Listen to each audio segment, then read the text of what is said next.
आज आपण इथे बस स्थानकाचं देखील लोकार्पण केलंय।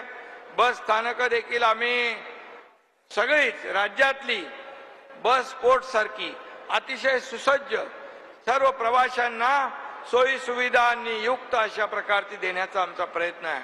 आणि त्यामध्ये बारामतीमध्ये एक पहिलं मॉडेल बस स्थानक होतंय, याबद्दल देखील मी अजितदादांचं मनापासून अभिनंदन करतो, त्यांना धन्यवाद देतो। एक चांगली सुरुवात आपण या ठिकाणी केलेली आहे।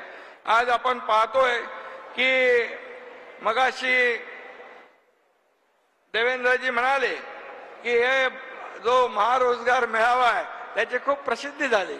आज पवार साहेब पण इथं व्यासपीठावर आहेत, अजितदादा पण व्यासपीठावर आहे।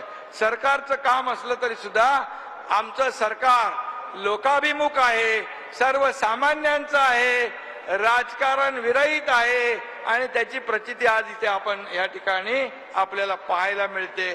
त्यामुळे विकासामध्ये आम्ही कुठलंही राजकारण आणू इच्छित नाही, सर्वांना सोबत घेऊन या सरकारचं काम पुढे चाललेलं आहे। आणि म्हणून शासकीय नोकऱ्या ज्या होत्या, नोकऱ्या बंद होत्या, आज आपलं सरकार आल्यानंतर 75,000 लोकांना नोकऱ्या देण्याचा निर्णय झाला।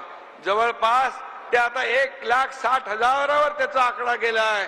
आणि आता ज्या नोकऱ्या जवळपास पोलिसांच्या भरती चालू आहे, पोलिसांची भरती जवळपास आज आपण पाहतोय की 27,000 22,000 पोलिसांची भरती होते, शिक्षकांची 30,000ची भरती होते। आणि त्यामध्ये मराठा समाजाला आरक्षण दिलेले तेही त्या भरतीमध्ये सामील होत आहेत। आज त्यांनाही त्या भरतीचा लाभ मिळतोय, हे देखील मी या ठिकाणी सांगू इच्छितो। आणि म्हणून आज या आपल्या स्किल डेव्हलपमेंट आणि आपल्या लोडांच्या विभागाच्या माध्यमातून आपण अनेक लोकांना नोकऱ्या दिल्या। आज जवळपास या महारोजगार मेळाव्यातून 25,000 मुलांना रोजगार मिळणार आहे। नागपूरला देखील जवळपास 15,000 मुलांना मिळाला। यापूर्वी झालेल्या लातूरमध्ये देखील हजारो लोकांना रोजगार मिळाला, नगरमध्ये देखील रोजगार मिळाला, ठाण्यामध्ये होईल, आणखी इतर ठिकाणी होईल, तिथे देखील खूप मोठ्या प्रमाणावर रोजगार या ठिकाणी मिळणार आहे। आणि म्हणूनच मी या ठिकाणी आपल्याला एवढंच सांगेन की शासन आपल्या दारी हा देखील आपल्या राज्य सरकारचा लोकाभिमुख कार्यक्रम आपण पार पाडला। योजना होत्या, निर्णय होते, लाभार्थी होते, लाभ होते, परंतु जे काही चक्रा मारणं, खेटे मारणं, ही कटकट नको म्हणून ते लाभ सोडून देत होते लोक।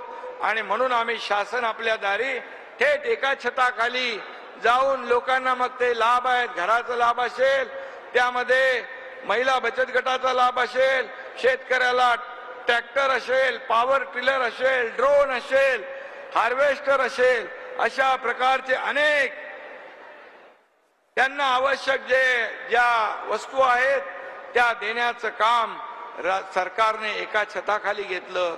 बांधवांनो, शेतकऱ्यांना आणि नागरिकांना या शासन आपल्या दारीमधल्या कार्यक्रमातून 2,60,00,000 लोकांना लाभ मिळाला, त्यांच्या एका छताखाली शासन आपल्या दारीच्या माध्यमातून। आणि म्हणून हा देखील आम्ही शासन आपल्याला रोजगार देण्यासाठी देखील एका छताखाली आपण हा कार्यक्रम आयोजित केला। पहिलं सरकार असेल की सिलेक्शन झालेल्या लोकांना अपॉइंटमेंट देणारं, सभागृहामध्ये बोलवून त्यांना नियुक्त्या देणारं हे पहिलं सरकार असेल, हे मी अभिमानाने या ठिकाणी सांगतो। शेवटी हा भारत देश आपला तरुणाईचा देश आहे आणि म्हणून आदरणीय प्रधानमंत्री महोदयांनी देखील डायरेक्ट अपॉइंटमेंट लेटर देण्याचा जो उपक्रम केला, त्यामध्ये जवळपास 10 लाख लोकांना नोकऱ्या देण्याचं टार्गेट ठेवलेलं आहे। आणि म्हणून राज्य सरकार देखील कुठेही याच्यामध्ये कमी पडणार नाही। 1,40,00,000 विद्यार्थ्यांना प्रधानमंत्री कौशल्य विकास योजनेमधून ट्रेनिंग दिलं जातंय। आणि म्हणून नवीन एज्युकेशन पॉलिसीमध्ये प्रधानमंत्री महोदयांनी स्किल डेव्हलपमेंटचे कोर्स देखील त्याचा अंतर्भाव केलेला आहे। याच्यामध्ये एवढंच आहे की बाळासाहेब देखील सांगायचे, आज बाळासाहेब आणि पवार साहेबांची चांगली मैत्री होती. बाळासाहेब सांगायचे नोकऱ्या मागण्यापेक्षा नोकऱ्या देणारे हात तयार करा आणि सरकार ते देखील करते. मुख्यमंत्री स्वयंरोजगार योजनेमधून अशा प्रकारचे रोजगार देणारे हात निर्माण करण्याचा देखील आमचा प्रयत्न आहे. त्यामुळे एकंदरीत